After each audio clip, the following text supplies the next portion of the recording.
নরসিংদীর রায়পুরায় আধিপত্য ও গোষ্ঠীগত দ্বন্দ্বের জেরে প্রতিপক্ষের হামলার হত্যার শিকার হন অন্তঃসত্ত্বা গৃহবধূ শান্তা ইসলাম। হত্যা মামলার প্রধান আসামি জেলা যুবদলের সদস্য সোহেল ও তার সহযোগীরা। অভিযুক্ত আসামিদের গ্রেফতার ও বিচারের দাবিতে মানববন্ধন শেষে বিক্ষোভ মিছিল করে থানা ঘেরাও করেছে নিহত শান্তার স্বজন ও এলাকাবাসী। মামলা হওয়ার আজকে 9 দিন পার হয়ে গেছে, এখনো একটা আসামি পুলিশ ধরতে পারে নাই। আসামি দিবালোকে বাড়িতে ঘুরতেছে, পুলিশের কোনো পদক্ষেপ নাই। আমরা এই এক হত্যাকাণ্ডকে উদ্দেশ্য করিয়া রায়পুরা আরো বিভিন্ন উচ্ছৃঙ্খল অবস্থা বিরাজ করবে, এটা কোনো মতে আমরা চাই না। তারা যেন অতি দ্রুত এই সন্ত্রাসীদেরকে আইনের আওতায় এনে আমাদের ন্যায্য বিচারের পথ সুগম করে। 16 ফেব্রুয়ারি দুপুরে রায়পুরা পৌরসভার মাঠে ফেস্টুন ও ব্যানার হাতে নিয়ে বিক্ষোভ মিছিল শেষে থানার সামনে মানববন্ধন করা হয়। পরে বিক্ষোভ মিছিল শেষে বিভিন্ন সড়ক ঘুরে রায়পুরা থানা ঘেরাও করে স্থানীয়রা।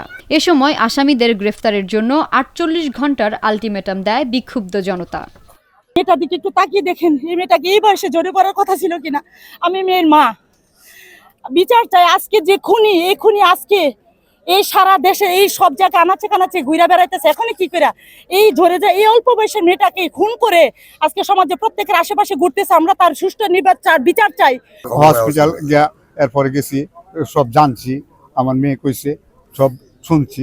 আমার মেয়ের মারাতে আমি দুঃখ, আমার যে কষ্ট লোকমালক করার মতো নয়, আমার সত্য বিচার যে আমি চাই।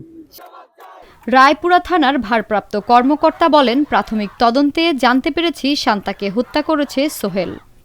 আসামিদের গ্রেফতারে রায়পুরা থানার পাশাপাশি র্যাপিড অ্যাকশন ব্যাটালিয়ন ও গোয়েন্দা শাখার সদস্যরা তৎপর রয়েছে বলেও জানিয়েছেন এই ভারপ্রাপ্ত কর্মকর্তা।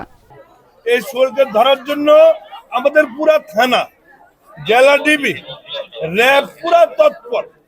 কালকে নেতৃবৃন্দ আসছিল, যারা মারা গেছে আপনাদের কেউ আসছিল, তাদের কাছে আমরা আয়ু সহ 10 জন দারোগা দিয়ে আর 6 জন এএসআই দিয়ে আলাদা টিম করে দিয়েছি স্পেশালি। এই অফিসার যে আয়ু 24 দিন 2 দিনের সময় নিয়েছে, আজকে কালকে এই সহানুভূতি সে গ্রেপ্তার করবে, এই প্রতিশ্রুতি আমাদেরকে দিচ্ছে। আমিও তৎপর আছি, ইনশাল্লাহ 2-3 দিন হাইয়েস্ট আমরা তাকে গ্রেপ্তার করবো ইনশাল্লাহ। প্রসঙ্গত, রায়পুরার চরাঞ্চলের শ্রীনগর ইউনিয়নের বর্তমান চেয়ারম্যান রিয়াজ মুর্শেদ খান রাসেল ও জেলা যুবদলের সদস্য সোহেল মিয়ার মাঝে পূর্ব বিরোধ ও গোষ্ঠীগত দ্বন্দ্ব ছিল। গত 7 ফেব্রুয়ারি জুম্মা নামাজের পর এর জেরে চেয়ারম্যানের বাড়িঘরে হামলা, ভাঙচুর ও লুটপাট চালায় প্রতিপক্ষের সোহেল। এতে চেয়ারম্যানের চাচাতো ভাই শাকিল খানের স্ত্রী বাধা দিলে প্রতিপক্ষের গুলিতে নিহত হন শান্তা ইসলাম। ফাঁসি চাই, ফাঁসি চাই, ফাঁসি চাই,